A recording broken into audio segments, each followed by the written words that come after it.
Buongiorno cari amici, benvenuti anche oggi nel canale del vostro Marietto Veneziano. Come avete visto la mascherina principale, oggi il titolo non si fanno miracoli. Perché questo titolo? E prima di dirvi perché questo titolo vi chiedo, se non l'avete ancora fatto, di iscrivervi al canale di Legare del vostro Marietto Veneziano e di venirci a trovare sui gruppi Facebook e nel canale di Telegram, dove ogni lunedì sera abbiamo gli studi di esoterismo alle ore 20:30.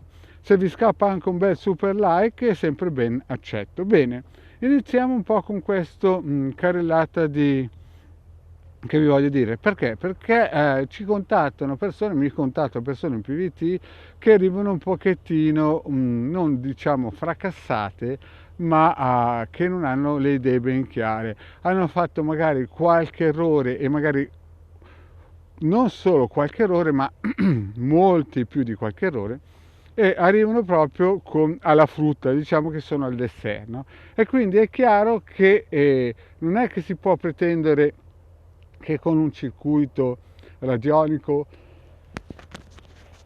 scusate, la vostra vita cambia. Ci vuole un'impostazione forte, bisogna fare dei lavori forti sul proprio essere. E questo perché? Perché lo vediamo anche nella realtà comune. Cioè, se voi guardate Venezia, faccio un esempio, se voi guardate Venezia, che è stata costruita nel suo massimo splendore, è arrivata dal 700 al 1100, quando questi hanno cominciato a costruire, l'età media era sui 30 anni, le persone praticamente non avevano vitamine e cibo, e a 20 anni molto probabilmente il 70-80% delle persone non avevano quasi tutti i denti. Eppure hanno costruito per 300 anni questa città sulle isole costruite, e queste isole sono delle palafitte di legno, e lì non è che avevano praticamente delle strumentazioni come hanno oggigiorno, lì era tutto braccia e barche a remi. E quindi lì ci hanno messo 300 anni per tirare su questa città. Adesso una persona non è una città, però insomma dovrebbe incominciare a capire che se vuole costruire qualcosa deve lavorare sodo. Non è che può pretendere di telefonare a un esoterista e che questo esoterista con una bacchetta magica possa risolvere i problemi, soprattutto se ha fatto dei grandissimi errori di valutazione nella propria vita. Quindi è chiaro che ci vuole, come ho già spiegato in altre pillole, almeno 9 mesi per qualsiasi caso. Cioè non è, mi spiego meglio, cioè non è che se voi allenate a una persona dovete pensare che basta una candelina e un colpo di spada e la cosa si risolve.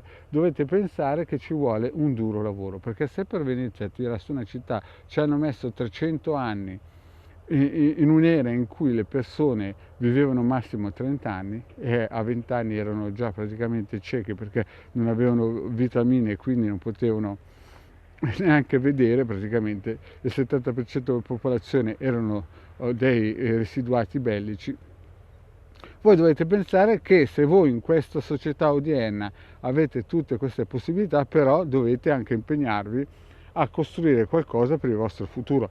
C'è gente che arriva da sottoscritto a 50-60 anni e ha dietro una carrellata di errori uno più grosso dell'altro e pensa che con un circuito radionico, vi faccio un esempio, può vincere un concorso di qualsiasi tipo oppure può conquistarsi una persona.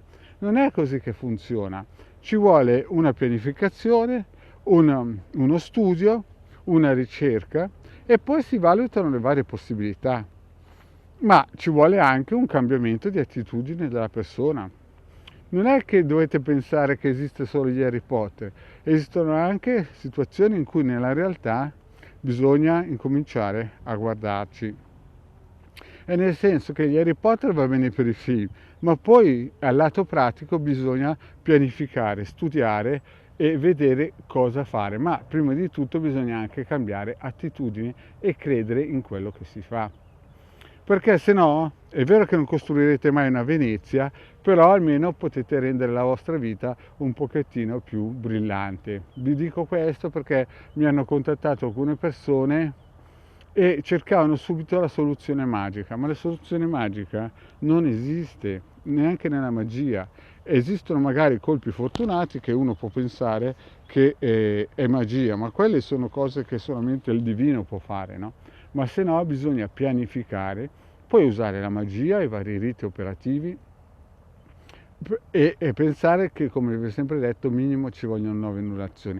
Poi vi ho sempre spiegato che al limite, se per casi urgenti, si può usare la Dagida e altri sistemi, ma chiaramente la cosa è più impegnativa, sia da parte del vostro operatore esoterico che praticamente anche da parte vostra a livello economico.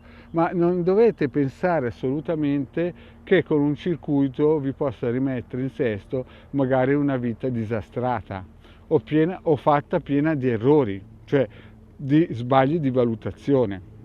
Lo so, è duro accettare queste parole perché alcune volte uno pensa di non aver mai sbagliato, poi si volta indietro e vede che ha l'armadio pieno di scheletri e questo non funziona. Quindi, cari amici, quando contattate un operatore esoterico, non dovete pensare che con una consulenza voi risolvete i vostri problemi. Dovete pensare che con una consulenza magari l'operatore esoterico vi fa vedere dei tipi di soluzioni, chiaramente sempre se un operatore esoterico è valido. Perché come mi hanno insegnato a me ci sono i bravi e insomma quelli un po' scarsucci. Quelli un po' scarsucci chiaramente poi l'economia, il sistema economico li mette un po' in disparte, ma se no, se capitate da uno bravo o uno bravo, potete andare sul sicuro e anche lui vi dirà sicuramente quello che vi sto dicendo io, che non ci sono miracoli e bisogna fare le cose fatte con testa. Perché dico questo? Perché, ve l'ho già spiegato, ci sono stati alcuni che mi hanno contattato e pensavano che con un circuito o un sigillo si potesse rivoluzionare la vita. Ve l'ho già spiegato, un sigillo aiuta in determinate aree energetiche di una persona, fa molto, però il resto poi bisogna costruirselo, come hanno costruito Venezia. Bene, cari amici, queste due parole brevemente solo per spiegarvi che non si può sperare nei miracoli, ma qualcosina lo dovete mettere a posto voi. Il vostro Marietto per oggi ha finito la sua pillola. Vi chiede, se non avete ancora fatto, di iscrivervi al canale di Hildegard e al vostro Marietto Veneziano e di venirci a trovare nei nostri gruppi Facebook. Grazie cari amici e alla prossima, ciao!